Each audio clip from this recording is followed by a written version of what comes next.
The first sign something was wrong came during a quarterly review of his household expenses. Lowell Wolf sat in his home office, methodically comparing credit card statements against his meticulous records. A $4,500 charge from a high-end electronics store caught his eye, a transaction he hadn't made. "Marcus," he called out, his voice carrying through the Victorian-style home he'd restored himself. "Could you come here for a minute?" His 17-year-old son appeared in the doorway, already defensive in posture. The boy had his mother's features, high cheekbones, and amber eyes. But lately, Lowell had noticed something else in his expression. Something calculating. "What's up, Dad?" Marcus leaned against the doorframe, trying too hard to appear casual. "This charge." Lowell turned the monitor slightly. "Want to explain?" "Oh, that," Marcus shrugged. "It's just some gaming equipment. Mom's friend from work helped me pick it out." Lowell kept his face neutral, though his mind was already cataloging the inconsistencies. "Your mother's friend has an interest in gaming setups. David knows a lot about everything," Marcus said, a hint of admiration creeping into his voice. "He said I deserve something nice for getting my grades up." "David Blackwood, your mother's boss." "Yeah, he's cool." Marcus shifted his weight. "Mom said it was fine." "Did she?" Lowell turned back to his screen. "That's interesting, considering we agreed on a strict allowance system." "Dad, come on. It's not like we can't afford it," Marcus replied, his voice carrying an edge of entitlement mixed with disdain. "You're always going on about financial responsibility. But David says sometimes you need to enjoy life. David seems to have a lot of opinions about our family matters."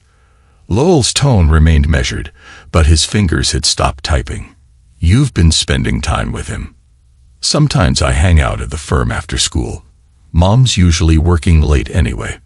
Marcus pushed off from the doorframe. "Are we done?" "I've got homework." Lowell nodded, watching his son retreat back. 20 years as a forensic accountant had taught him to trust patterns, and this pattern was screaming at him. Later that evening, Ruby breezed in past 9, a designer briefcase in one hand, a takeout in the other. Her silk blouse was artfully rumpled, her lipstick fresh. Not the look of someone who'd been hunched over drafting tables all day.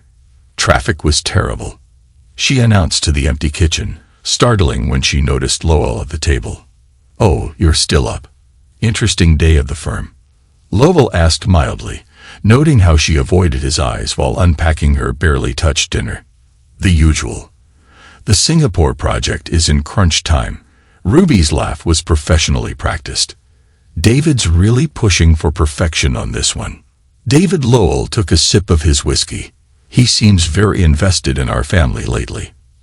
Ruby's movements still for a fraction of a second. "What do you mean?" "The gaming setup he bought Marcus." Lowell watched her face carefully. "Quite generous of him." "Oh, that," Ruby waved dismissively. "It was a bonus thing for all the staff's kids. You know how these big firms are always trying to build loyalty." The lie was smooth and practiced. Lowell wondered how many others had preceded it. "Funny," he mused. "Marcus said it was specially picked out for him for his grades." Ruby's smile tightened. "Well, you know how teenagers are always trying to feel special. David's just being nice." "David's being something," Lowell agreed, finishing his drink. "But nice isn't the word I'd choose." Over the next few weeks, Lowell watched.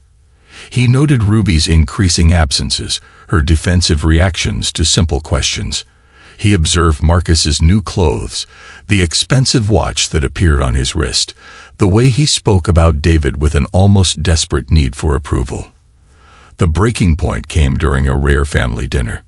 Ruby's phone buzzed continuously until she excused herself to handle an emergency at work. Through the dining room window, Lowell watched her pace the garden, laughing into her phone with an animation he hadn't seen in months.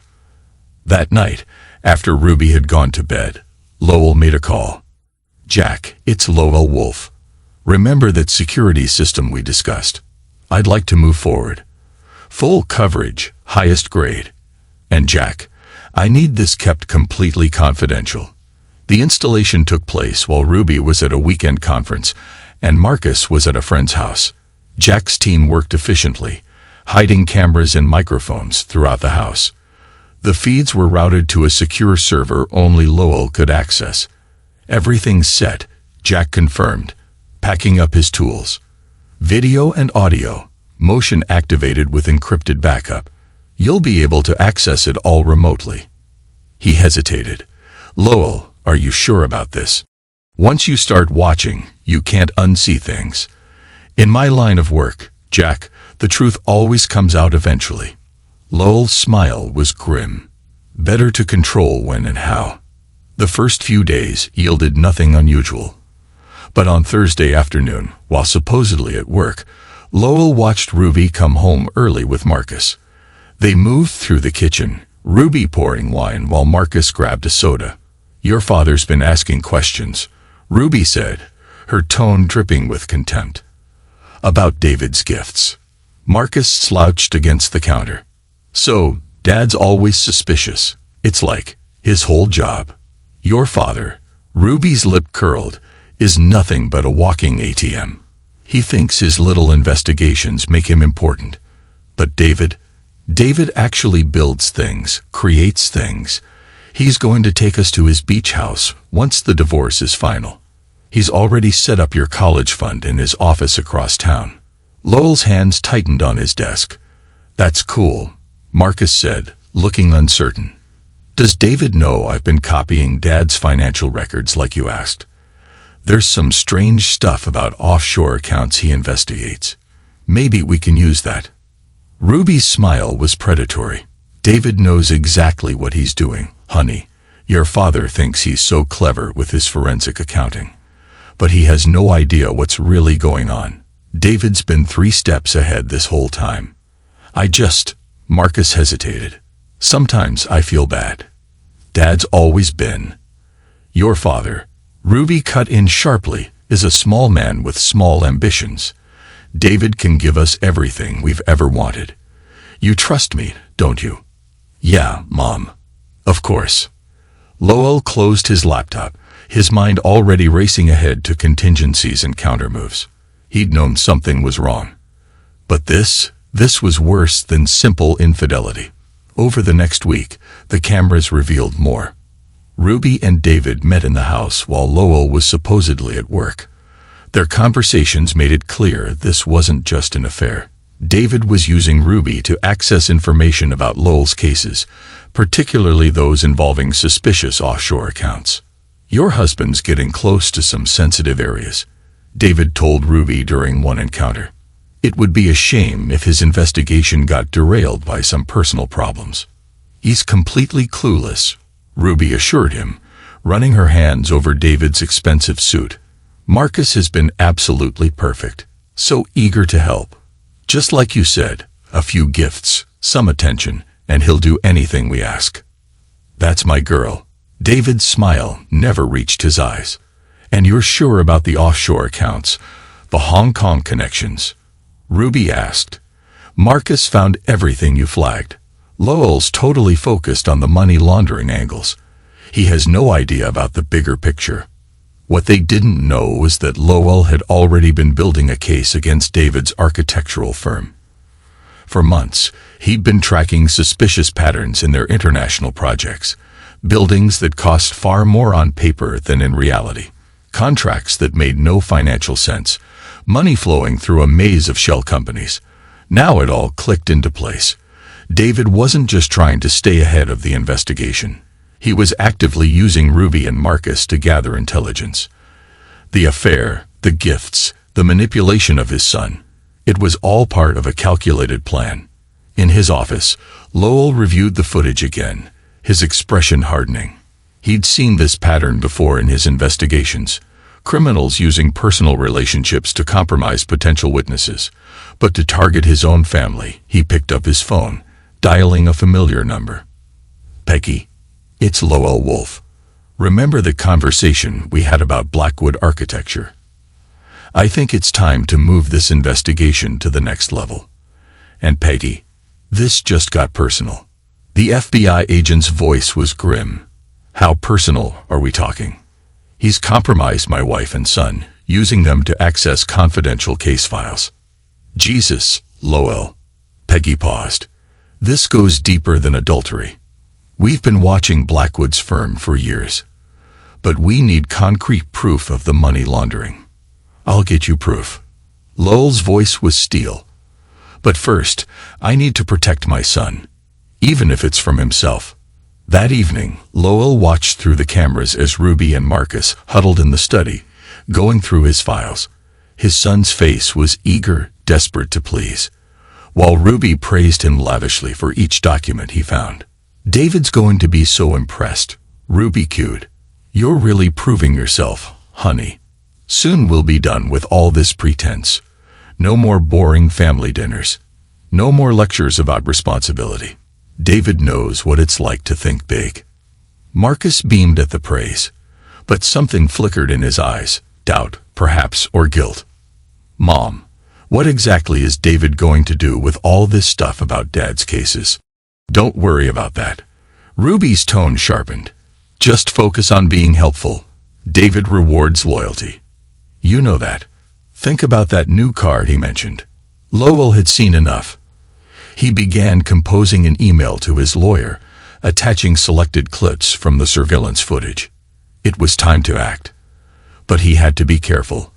David hadn't built his criminal enterprise by being careless, and Lowell knew from his investigations that people who crossed David had a habit of facing devastating personal and professional consequences. But David had made a critical mistake. He'd assumed Lowell was like his other victims, so focused on financial crimes that he'd missed the human element. He'd underestimated the skills that made Lowell the city's leading forensic accountant. Patience, attention to detail, and an understanding that numbers always told a story if you knew how to read them. Now, watching his wife and son conspire against him, Lowell felt no anger. Anger was a luxury he couldn't afford. Instead, he felt a cold, professional clarity. David wanted to play chess. Fine, but he'd soon learn that in chess, as in forensic accounting, the key to winning was seeing the whole board. Lowell pressed a button on his phone. Jack, I need one more favor. Those cameras we installed. Add another layer of backup. Something off-site. Something absolutely unbreakable. Things are about to get interesting. He turned back to his computer, beginning to type. The evidence was mounting. But he needed more. David had destroyed families before. Lowell would make damn sure his family would be the last. The game was on, and Lowell Wolf played to win. Lowell Wolf sat in his private office downtown, reviewing surveillance footage with FBI agent Peggy Conley. The wall of monitors showed different angles of his home, each frame a piece of evidence in the growing case against David Blackwood. This isn't the first time, Peggy said, pausing a clip of Ruby coaching Marcus on what files to copy. Blackwood's pattern goes back years. Show me. Lowell's voice remained steady, professional. Peggy pulled out a thick file. Thomas Chin, former client of yours. His wife worked at Blackwood Architecture. After she filed for divorce, Chin was found dead in his garage. Suicide, apparently triggered by evidence that he'd been embezzling from clients. She laid down another file. Maria Rodriguez. Similar story. Her husband worked for Blackwood. She killed herself after being accused of tax fraud. Both cases, the surviving spouse moved in with Blackwood shortly after. And the children. Used.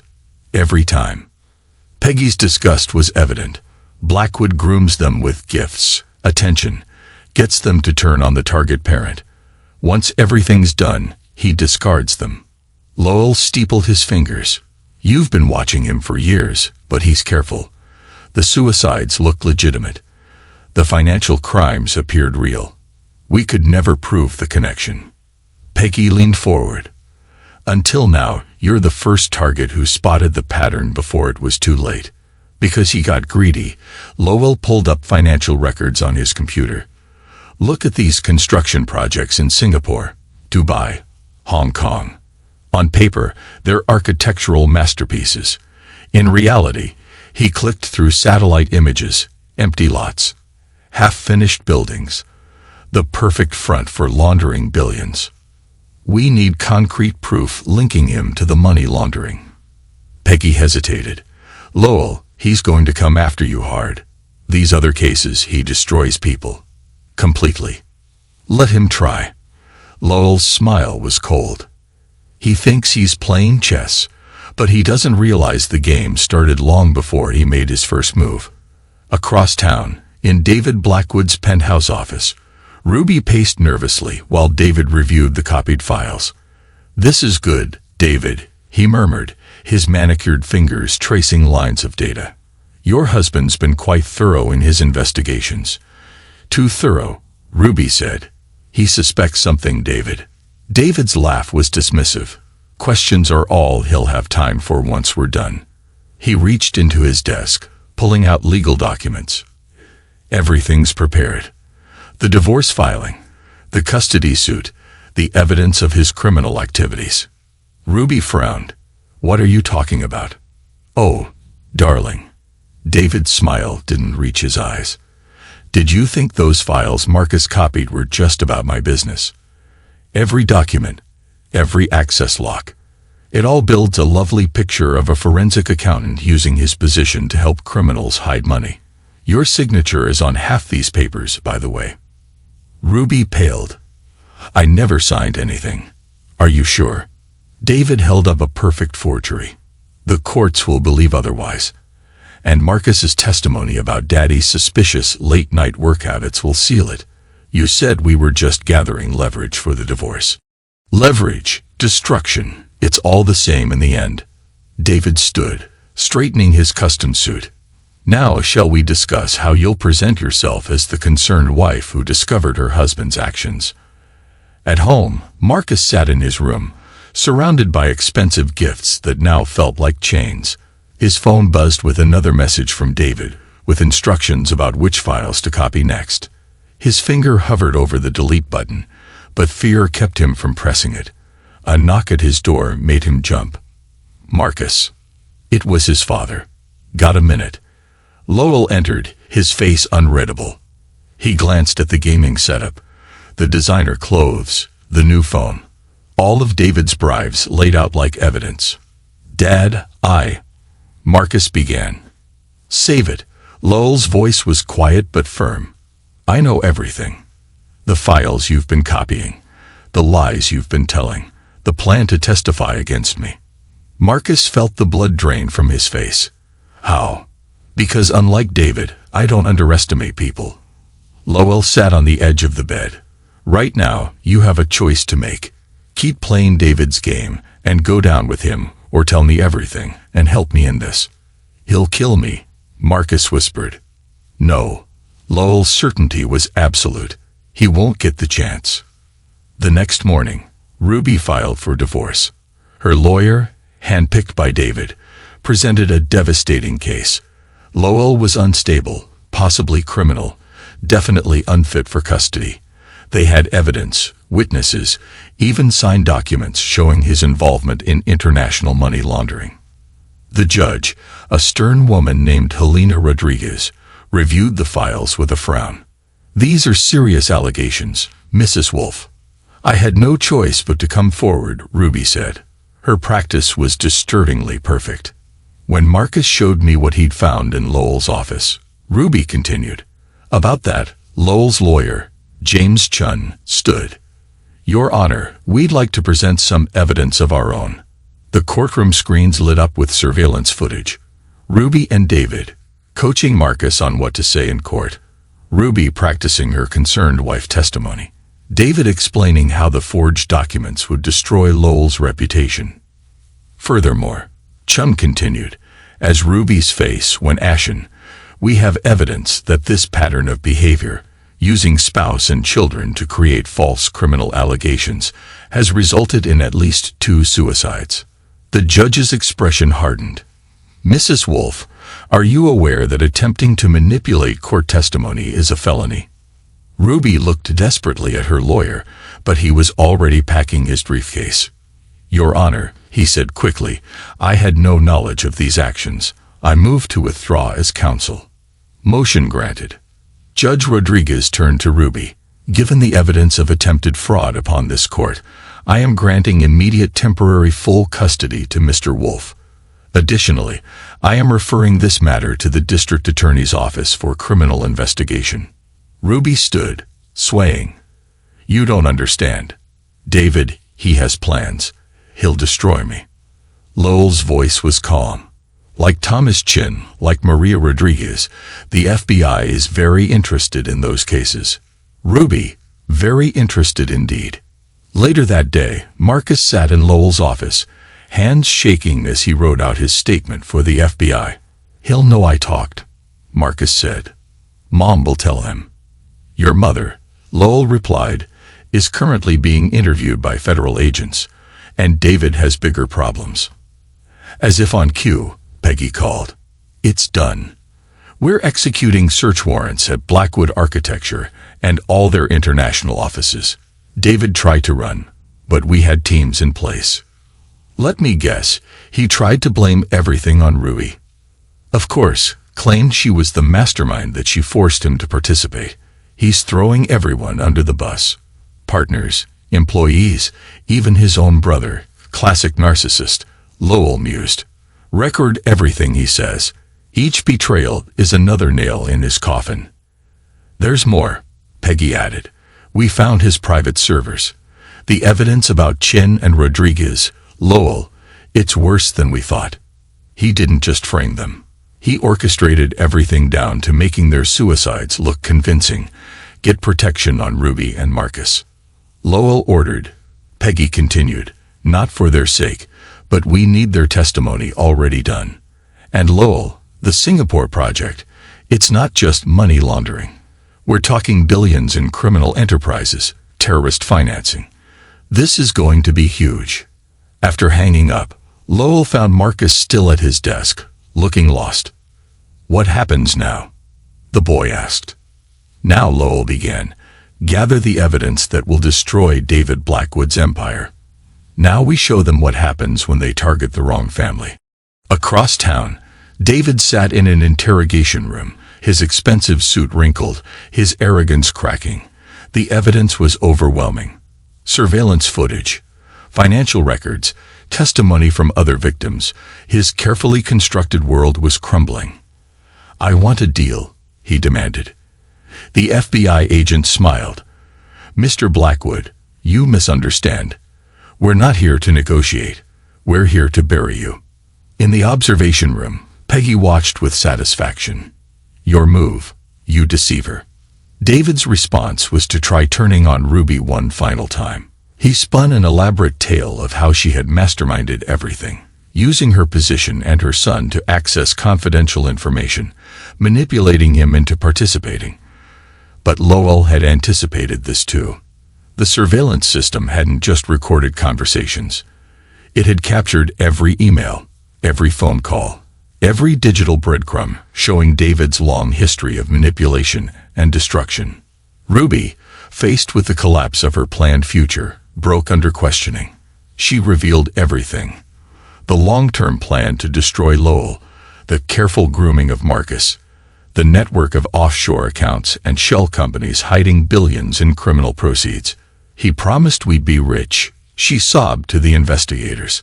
He said Lowell was holding us back, that Marcus deserved better. And you believed him. The investigator's tone was incredulous. Despite knowing what happened to his previous victims, he said they were weak. Ruby whispered that they destroyed themselves because they couldn't handle the pressure. I thought we were different. Meanwhile, Marcus began working with federal prosecutors, detailing years of manipulation, the expensive gifts, the careful coaching, the way David had exploited his teenage desire for independence and material things. He made it seem exciting at first. Marcus explained to the prosecutors, like we were in on some big secret. Every time I helped them, there'd be some new reward. But then, it became threatening. Lowell finished sitting in on the interview as his son's guardian. Marcus nodded. He started talking about what would happen if I didn't cooperate, how Dad would go to jail, lose everything, how it would be my fault. The prosecutor made notes.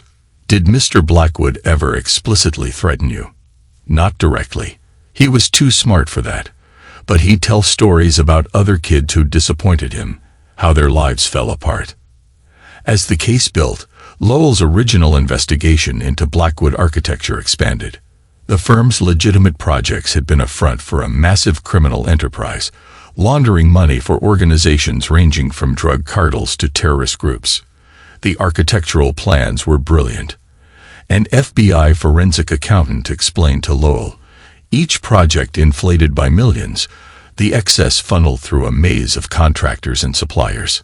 Without your initial investigation into the Hong Kong connections, we might never have seen the pattern. Lowell allowed himself a small smile. David got sloppy. He was so focused on destroying me personally, he missed the bigger picture. Classic narcissist behavior, Peggy agreed. His need to dominate and destroy on a personal level blindsided him to the professional threat. The evidence mounted daily. Other families came forward, describing similar patterns of manipulation and destruction. David's carefully cultivated image as a successful businessman crumbled, revealing the predator beneath. Ruby, realizing she'd been just another pawn in David's game, attempted to salvage something by offering full cooperation. Her testimony revealed the detailed workings of David's operation, how he selected targets, groomed their families, and systematically destroyed anyone who might expose him. He had it down to a science, she explained bitterly during one debriefing. Find someone investigating his business, identify their vulnerabilities, use their own family to destroy them. I thought I was special. That Marcus and I were different. You weren't, Lowell stated flatly. You were just another move in his game. The investigation expanded internationally. Raids on Blackwood architecture offices worldwide uncovered evidence of criminal enterprises on a massive scale. David had built a global network of corruption, using architectural projects as cover for money laundering and worse. Through it all, Lowell remained focused, methodical. Each piece of evidence was carefully documented. Each witness statement meticulously recorded. He worked closely with the FBI, turning his forensic accounting skills to unraveling David's financial empire. You're taking this very calmly, Peggy observed one evening as they reviewed case files. Why wouldn't I be? Lowell looked up from a particularly complex money trail. He thought he could use my family to destroy me. Instead, he gave me everything I needed to destroy him. Most men would be angry, betrayed. Anger clouds judgment. Lowell replied, and betrayal implies surprise. I'm a forensic accountant, Peggy. I follow the evidence. The numbers always tell the truth, even when people lie. The case was building into one of the largest financial crime investigations in the city's history. David's attempt to destroy one man had led to the unraveling of a criminal enterprise worth billions. His personal vendetta had become his undoing. And through it all, the surveillance system in Lowell's home continued recording, documenting every conversation, every attempt at damage control, every revelation of just how deep the conspiracy went. The truth, as Lowell had always known, was his most powerful weapon. 6 months into the investigation, Lowell stood at the window of his downtown office, watching federal agents escort another of David's associates into a waiting vehicle. The evidence had snowballed into an avalanche, burying everyone in David's criminal enterprise. His phone buzzed. Peggy Conley. David's gone, she said without preamble. Private jet to a non-extradition country. But he left something behind. Ruby. She just found out. All their accounts are empty. The college fund he promised Marcus never existed. The beach house, sold last week to a shell corporation. Lowell's reflection showed no surprise. How's she taking it? Not well. She's facing federal charges for corporate espionage and interfering with an ongoing investigation. David's departure letter to her was illuminating. Let me guess. He blamed everything on her, along with detailed instructions on how she should take the fall for him. Called her a useful fool. The letters dripped with contempt. Peggy paused. We're offering her a deal in exchange for testimony. She'll take it, Lowell said. Ruby always chooses self-preservation. The investigation had revealed the true scope of David's operation. Blackwood Architecture wasn't just laundering money. It was a sophisticated criminal enterprise spanning continents. Each architectural project masked billions in illegal transactions. Each office romance concealed careful manipulation and blackmail. In the federal building downtown, Ruby sat across from prosecutors. Her designer clothes now wrinkled, her makeup streaked. "How much?" she whispered, staring at the bank statements. Every account emptied. The prosecutor confirmed. Mr. Blackwood began transferring funds the day after the raid. By the time you checked, he'd moved everything offshore. He promised. Ruby's voice cracked. The house in the Hamptons, Marcus's education. "Mrs. Wolfe," the prosecutor's tone was clinical, "we've documented Mr. Blackwood's pattern across multiple victims. He never intended to fulfill those promises. You were a means to an end, accessing your husband's investigation into his criminal enterprise." "I thought I was different," Ruby said. "Special. That's what the others thought too, before they ended their lives." Meanwhile, Marcus faced his own reckoning. As a juvenile accomplice, he had choices to make and consequences to face. "The FBI wants your full testimony," Lowell explained in the conference room of his lawyer's office. "Everything David asked you to do. Every file you copied. Every conversation you witnessed." "What if I don't?" Marcus's attempt at defiance was undermined by fear. "Then you face charges as an adult." Lowell's voice remained steady. "David used you to access federal investigation records. That's a serious crime. He said you were the criminal, that you were hiding money for bad people. And you believed him. It wasn't a question. Tell me, Marcus, in all the files you copied, did you ever find evidence of that?" Marcus looked away. "No, but you kept copying them anyway. For the gifts, for his approval." Lowell placed a document on the table. "Sign the plea agreement. Testify honestly. It's your only path forward." "What about Mom?" "Your mother made her choices." Lowell stood. "Now she faces the consequences." The federal case expanded daily. David's architectural firm had laundered billions for drug cartels, terrorist organizations, and corrupt officials worldwide. Each legitimate project concealed layers of criminal transactions. "It's brilliant in a way," an FBI forensic accountant explained during a briefing. "Construction costs are naturally variable. Who questions if a building costs 20% more than estimated? Multiply that across hundreds of projects, and you've hidden billions in plain sight." Lowell finished. Ruby's testimony proved valuable. Facing serious federal charges, she detailed years of David's operations, the careful grooming of employees, the systematic exploitation of their families, the elaborate money laundering schemes. "He had a formula," she explained to investigators. "Find someone investigating him, identify their vulnerabilities, use their families to destroy them. I helped him do it. Why? He made me feel special, chosen." Ruby's laugh was bitter. "He said Lowell was beneath me, that someone with my talent deserved better. I was so blind." And Marcus. David said children were the perfect weapon against their parents. They're old enough to be useful but young enough to be easily manipulated. Ruby's voice cracked. "I let him use my son." In juvenile court, Marcus faced Judge Sarah Chun. His testimony about David's manipulation had helped the investigation, but actions had consequences. "While the court acknowledges your cooperation," Judge Chun stated, "the fact remains that you knowingly participated in accessing confidential federal records. Your age and the circumstances of manipulation are mitigating factors. But this behavior cannot go unpunished." The sentence was fair. Juvenile detention followed by rehabilitation, mandatory counseling, and supervised probation. During a supervised visit before beginning his sentence, Marcus finally broke down. "I was just a pawn to them. He never cared about me. He wanted access to your cases." "No," Lowell corrected, his voice firm. "He wanted to destroy me and you." The silence stretched between them. "What happens now?" Marcus asked finally. "You serve your sentence. You complete the rehabilitation program.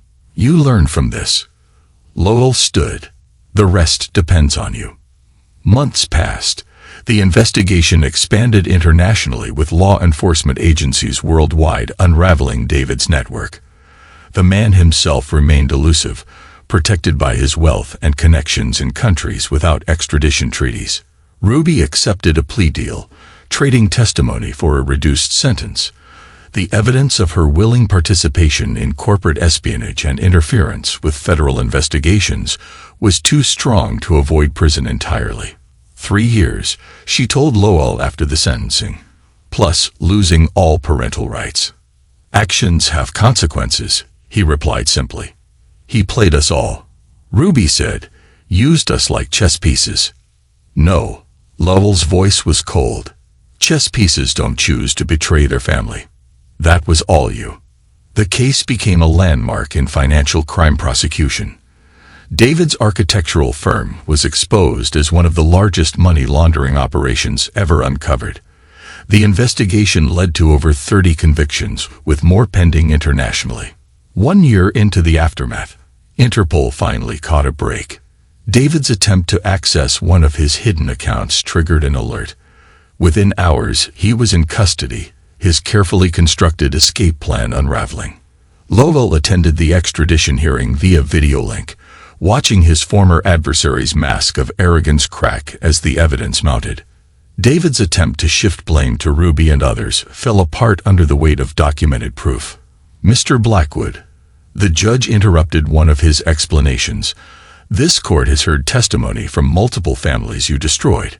Your pattern of manipulation, exploitation, and destruction is well documented. Save your performances for your criminal trial."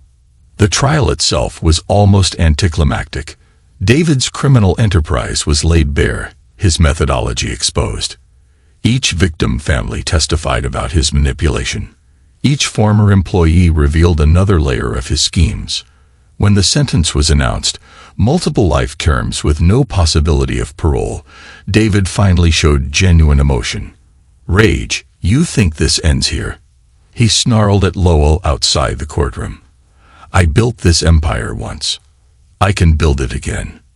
"No," Lowell replied calmly. "You can't, because now everyone knows what you really are. A predator who destroys families to hide his crimes. Your time is over." Marcus completed his rehabilitation program with genuine effort, working through the psychological manipulation that had led to his choices. His relationship with Lowell remained strained, but they were slowly rebuilding trust through family counseling. "I understand now," Marcus said during one session, "how I used my anger about the rules, the structure. He made rebellion feel like freedom." "That's what predators do," the counselor explained. "They find your vulnerabilities and exploit them." Ruby served her time without further attempts at manipulation. Upon release, she found herself ostracized from the professional world. Her role in David's schemes had made her radioactive in the industry. The beach house that David had promised them came up for auction after asset seizure. Lowell bought it, not out of sentiment, but with a purpose.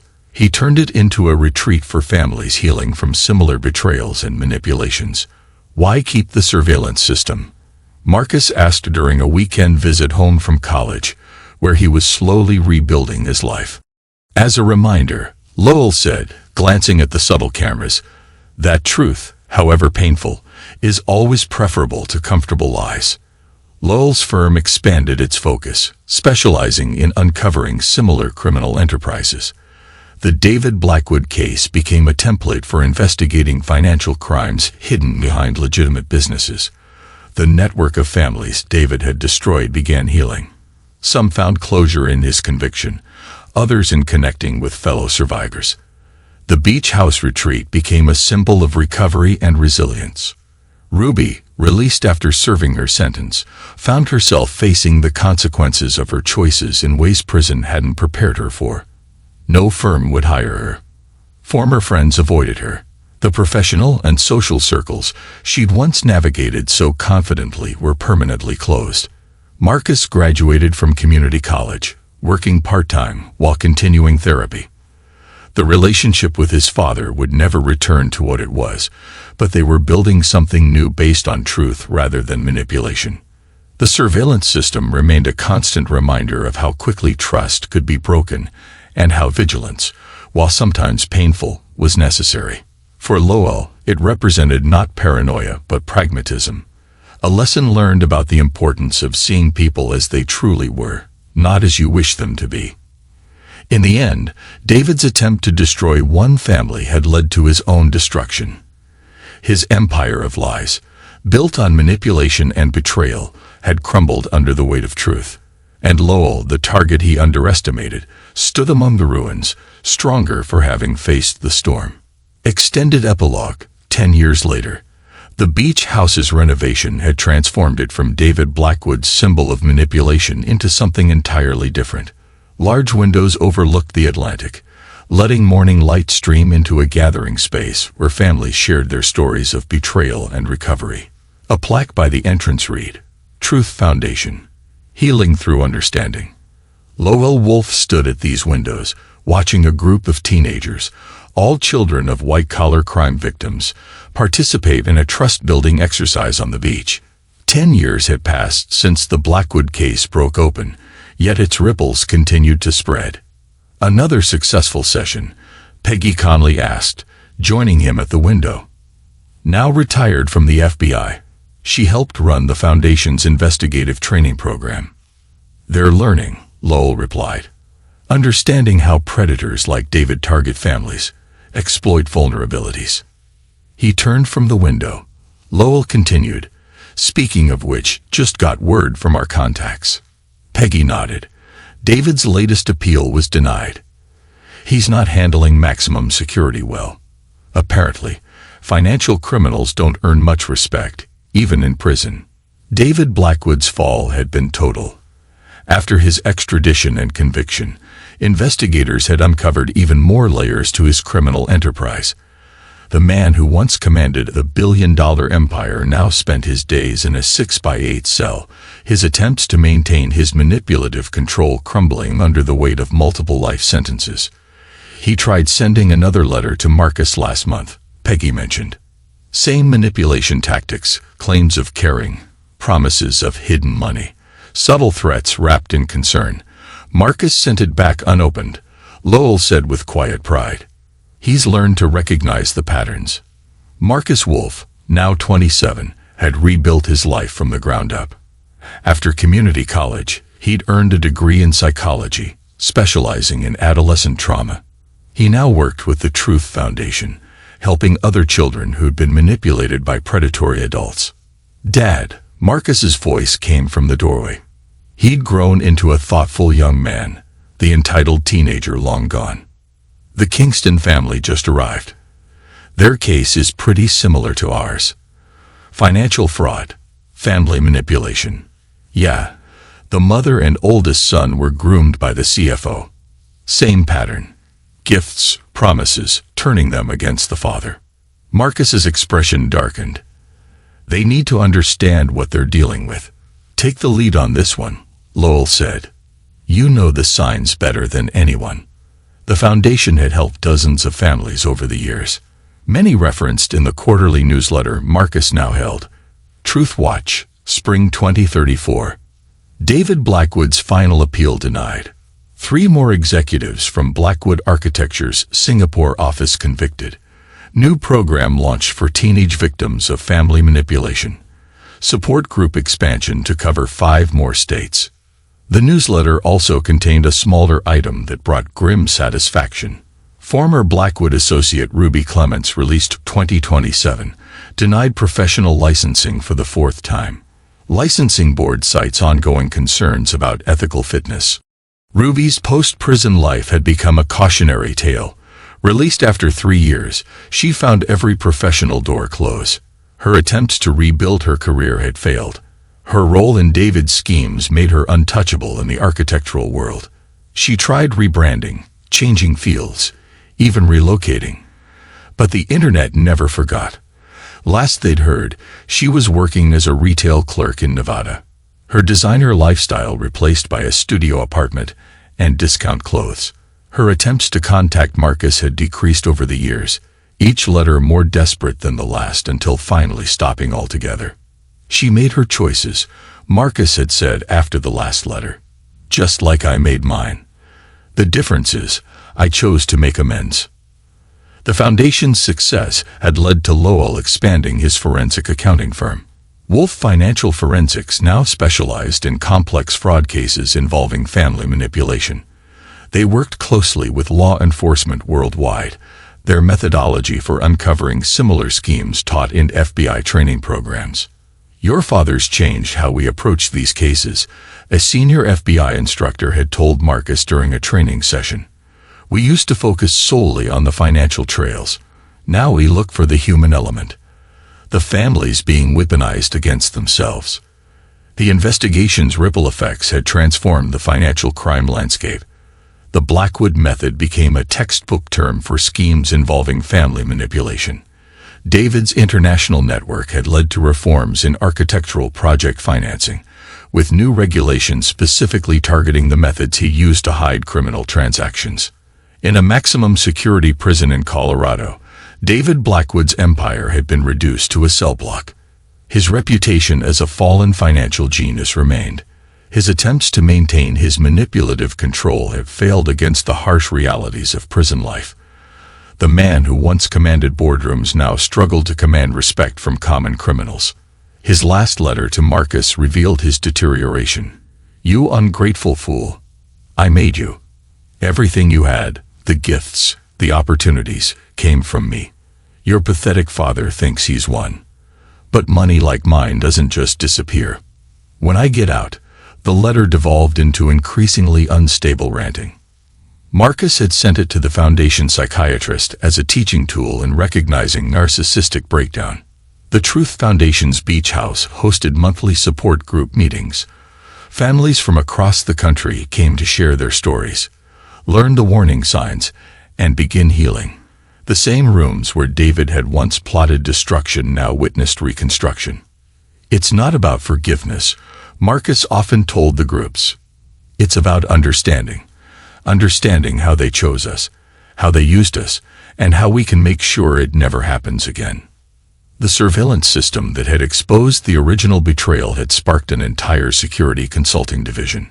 Wolf Security specialized in helping potential fraud targets protect themselves, their techniques refined from lessons learned during the Blackwood case. Lowell's reputation had grown beyond financial forensics. He regularly consulted with law enforcement agencies worldwide, helping them identify and prevent similar schemes.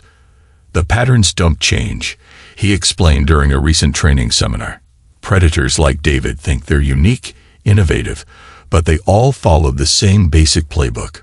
Find a vulnerability, exploit family bonds, destroy from within. The Foundation's files held updates on others from the case. David's former partners, those who'd helped him manipulate other families, served varying sentences. None had maintained their wealth or status. The architectural firm's legitimate employees, unknowing participants in the scheme, had struggled to rebuild their careers. The Blackwood name had become toxic in the industry. Families of David's previous victims had found some peace in his conviction, though the suicides he caused could never be undone. Ruby's last known communication had been a request to tell her story at a Foundation event. The letter spoke of redemption, understanding, growth. Lowell and Marcus had recognized the manipulative patterns immediately, the same ones David had once used on her. She still doesn't get it, Marcus had said, declining the request. She's not sorry for what she did. She's sorry she lost. The Foundation's success led to speaking engagements. Marcus, particularly, had become a powerful voice in discussing family manipulation and white-collar crime. His presentations combine professional insight with personal experience. They don't target weak families, he'd explained. They target strong ones. Break them down. Turn loyalty into a weapon. The gifts, the attention, the promises. They're not rewards. They're chains. Lowell's personal life had evolved as well. The experience had sharpened rather than hardened him. He developed a close network of friends and colleagues dedicated to preventing similar crimes. The betrayal had taught him to trust his instincts while remaining open to genuine connections. The surveillance system remained in his home, updated with new technology, but serving the same purpose, a reminder that truth, however painful, was preferable to comfortable lies. But now, it was just one layer of protection in a more comprehensive approach to security. 10 years after the case broke, its impact continued to ripple outward. The Truth Foundation's work had helped change how law enforcement approached family-involved financial crimes. The Blackwood case was studied in criminology courses, psychology programs, and law schools. The Beach House's guest book held hundreds of entries from families who'd found healing there. Each story different, yet following familiar patterns. The latest entry read simply, "Here, we finally understood. Here, we began to heal." As Lowell watched the sun set over the Atlantic, Marcus joined him on the deck. 10 years, Marcus said quietly. Sometimes it feels like another lifetime. Lowell turned to his son. You've helped a lot of people understand what we learned the hard way. That's the point, isn't it? Making sure some good comes from it all. Inside, another group session was beginning. More families learning to recognize manipulation, to understand betrayal, to rebuild trust. The Beach House, once promised as a reward for betrayal, had become a beacon of recovery. The Foundation's work continued, expanding into new areas: preventive education, corporate ethics training, family therapy programs. Each initiative built on lessons learned from the Blackwood case. Each success a small victory against those who would weaponize family bonds. David Blackwood's empire had crumbled to dust, but from its ruins, something stronger had emerged. A network of understanding, support, and resilience. The predator who'd sought to destroy families had inadvertently created a force for protecting them. The evening light faded, and the Beach House's windows glowed warmly. Inside, people shared their stories, learned from each other, and began to heal. The surveillance cameras watched silently, their presence now a symbol of vigilance rather than paranoia. In the end, the truth had done more than set them free. It had given them purpose. The plaque by the door caught the last rays of sunlight. Truth Foundation. Because every family deserves to understand the past and protect their future. The story of betrayal had become a story of transformation. The weapons of destruction had been reformed into tools of healing. And in the gathering darkness, the Beach House stood as a testament to an eternal truth, that from the deepest wounds can come the greatest strength.